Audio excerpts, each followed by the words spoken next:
मैं Pradeep Kumar Sharma, assistant professor सीटी department IPM Ghaziabad. विषय हिंदी। बीएड प्रवेश परीक्षा जो होने जा रही है उसमें जो सब्जेक्ट है, जो आपका सिलेबस है, उसमें एक जो पार्ट है, एक जो भाग है वो हिंदी का है। उस हिंदी का जो भाग है उस पर हम चर्चा करेंगे, उस पार्ट पे हम चर्चा करेंगे।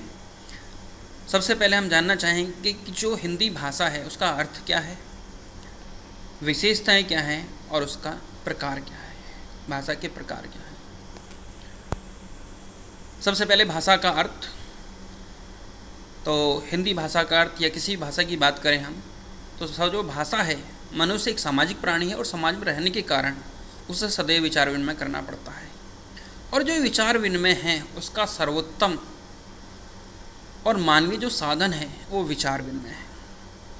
अगर हम इसे दूसरे वे में कहें तो हम कह सकते हैं कि वह साधन जिसके द्वारा हम अपने मन के भाव या विचार दूसरे लोगों तक पहुंचाते हैं तथा उनके मन के भाव या विचार समझ सकते हैं, उसे भाषा कहते हैं। मतलब हमारे मन में कोई विचार आया या हमारे मन में कोई भाव आया, उसको हम दूसरे तक पहुंचाने का जो माध्यम है, दूसरे तक जो कि दूसरे उसे समझें, वो जो माध्यम है वो भाषा है। और उनके मन के विचार और भाव जो है उसको समझने के लिए जो हमें आवश्यकता है वो भाषा की आवश्यकता है। भाषा की प्रकृति और विशेषताएं, कि भाषा की प्रकृति क्या है और विशेषताएं क्या हैं। सबसे पहले भाषा पैतृक संपत्ति नहीं। जैसे आप जानते हैं कि जैसे पैतृक संपत्ति होती है कि जो हमारे दादा हैं, परदादा हैं, या बात करें पिताजी की, तो उनकी जो संपत्ति होती है वो बच्चों को मिलती है, मतलब उनके बेटे को मिलती है।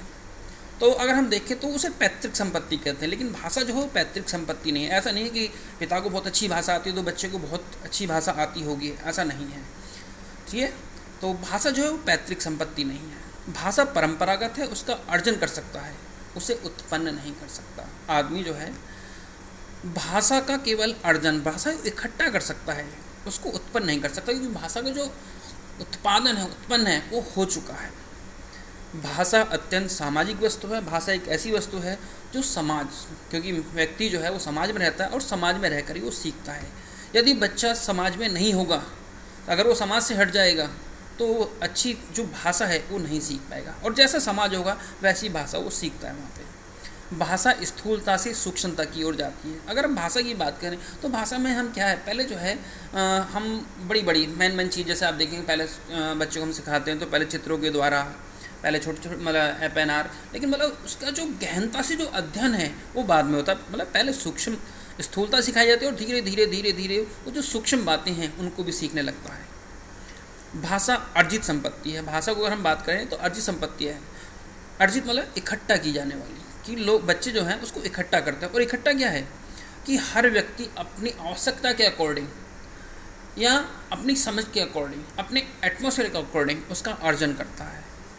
भाषा कठिनता से सरलता की ओर जाती है। मतलब भाषा जो है पहले हमें कठिन लगती है, लेकिन धीरे धीरे जब उसको हम अनुकरण द्वारा सीखने लगते हैं, उसका हम अर्जन करने लगते हैं तो हमें सरल लगने लगती है। भाषा का अर्जन अनुकरण द्वारा होता है। मतलब भाषा को जो इकट्ठा करने का कार्य है, भाषा को जो प्राप्त करने का जो कार्य है वो अनुकरण द्वारा होता है। मतलब हम अनुकरण के सीखते हैं। जैसे छोटा बच्चा होता है तो छोटा बच्चा जैसे घर पे बोला जा रहा होता है तो उसी का अनुकरण करता है, उसी को फॉलो करता है। तो भाषा जो है वो अनुकरण द्वारा प्राप्त होती है। अब बात करें भाषा के प्रकार, तो भाषा की 5 प्रकार हैं। सबसे पहले प्राचीन भाषा।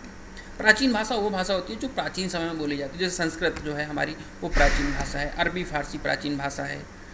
इसी तरीके से मातृभाषा होती है जो बच्चा जन्म लेता है और जहाँ पे जन्म लेता है उस परिवार में, उस समाज में, आस पड़ोस में जो बोली जाने वाली भाषा है वो मातृभाषा है। इसे हम इस प्रकार से भी कह सकते हैं कि माँ के मुख से बोले जाने वाली जो भाषा है वो मातृभाषा कहलाती है। प्रादेशिक भाषा। प्रादेशिक भाषा का मतलब होता है किसी प्रदेश में या राज्य में जो बोली जाने वाली भाषा है वो प्रादेशिक भाषा है। जैसे अगर हम बात करें तमिल की, तो तमिल की जो भाषा है वो अलग है। किसी और गुजरात की बात करें, गुजरात की भाषा अलग है। तो जो स्टेट वाइज जो भाषाएं हैं वो अलग अलग हैं। मणिपुर की बात करें, मणिपुरी बोली जाती है। तो इस प्रकार की जो भाषा हैं ये प्रादेशिक भाषा है। राष्ट्रभाषा। राष्ट्रभाषा होती है जो पूरे राष्ट्र स्तर पर बोली जाती है। मतलब जैसे भारत में अगर बात करें हम तो भारत में जो बोली जाने वाली भाषा है राष्ट्रभाषा वो हिंदी मानी जाती है। पूरे राष्ट्र में जो बोली जाने वाली भाषा है वो राष्ट्रभाषा है। और अंतर्राष्ट्रीय वो भाषा वो होती है जो पूरे विश्व स्तर पर बोली जाती है। जैसे अंग्रेजी की बात करें हम, तो अंग्रेजी जो है वो अंतर्राष्ट्रीय भाषा है जो पूरे विश्व स्तर पर, विदेशों में भी, यहाँ पर भी, हर जगह बोली जाती है। पूरे विश्व स्तर पर बोली जाने वाली जो भाषा है वो अंतर्राष्ट्रीय भाषा है। भाषा के अगर रूप की बात करें तो भाषा के दो रूप हैं, एक मौखिक भाषा होती है और एक लिखित भाषा होती है। मौखिक भाषा का ऐसा रूप जिसमें बोलकर मन के भाव या विचार प्रकट किए जाते हैं तथा सुनकर समझे जाते हैं। मतलब भाषा जो है, जो मौखिक भाषा, उसमें क्या है, मन के भाव या विचार जो है वो बोलकर प्रकट, आप बोल के अपने विचारों को व्यक्त करते हैं तथा सुनकर समझे जाते हैं, तो उनको क्या करते हैं, आप सुनते हैं कानों के द्वारा। लिखित भाषा में क्या होता है, लिखित भाषा का ऐसा रूप है जिसमें लिखकर मन के भाव या विचार प्रकट किए जाते हैं तथा पढ़कर मन के भाव या विचार समझा। मतलब लिखित भाषा में क्या है कि जो शब्द हैं उनको लिखित रूप दिया जाता है, मन के जो भाव है और विचार हैं उनको लिखित रूप में लिखा जाता है, लिखकर प्रकट किए जाते हैं। और व्यक्ति क्या, उसको पढ़ के, जो व्यक्ति के भाव हैं, मन के भाव हैं, कवि के भाव या लेखक के जो भाव हैं, उसको पढ़कर उसके मन के भाव या विचार समझ पाते हैं।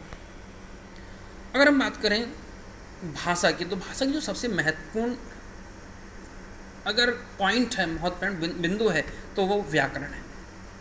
व्याकरण क्या है, भाषा को सरल, स्पष्ट, शुद्ध तथा मानक रूप व्याकरण ही प्रदान करता है। मतलब भाषा को अगर सरल बनाने के लिए, स्पष्ट बनाने के लिए, शुद्ध बनाने के लिए, मानक बनाने के लिए, तो भाषा को जो ये सारी जो चीज़ें हैं वो व्याकरण प्रदान करती है।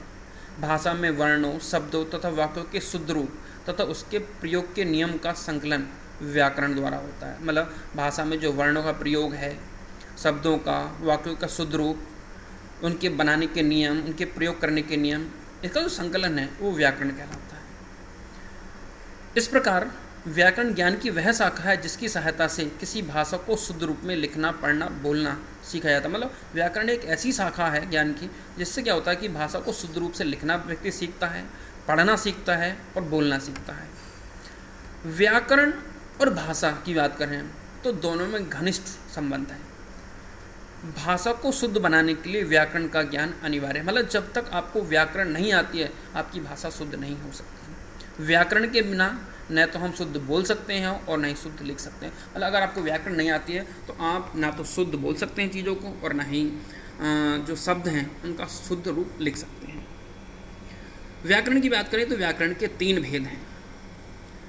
नंबर 1 वर्ण विचार, दूसरा है शब्द विचार और तीसरा है वाक्य विचार।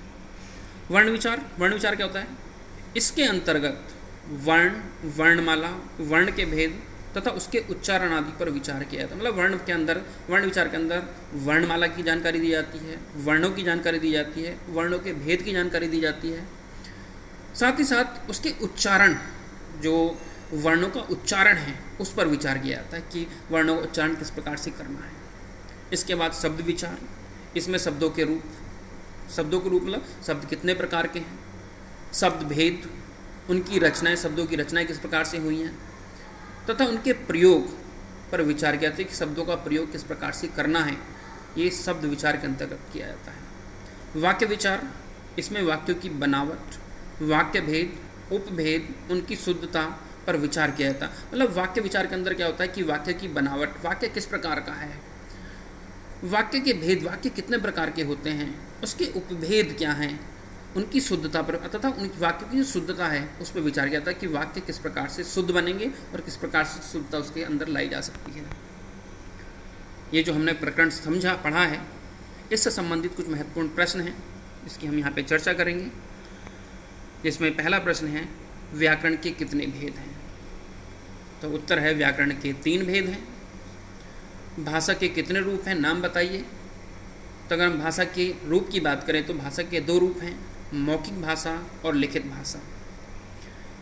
तीसरा प्रश्न है प्रादेशिक भाषा का अर्थ बताइए। प्रादेशिक भाषा क्या होती है, उत्तर है इसका कि किसी प्रदेश या राज्य में बोली जाने वाली भाषा को प्रादेशिक भाषा, मतलब किसी प्रदेश में या किसी राज्य में जो बोली जाने वाली भाषा है उसको प्रादेशिक भाषा कहते हैं।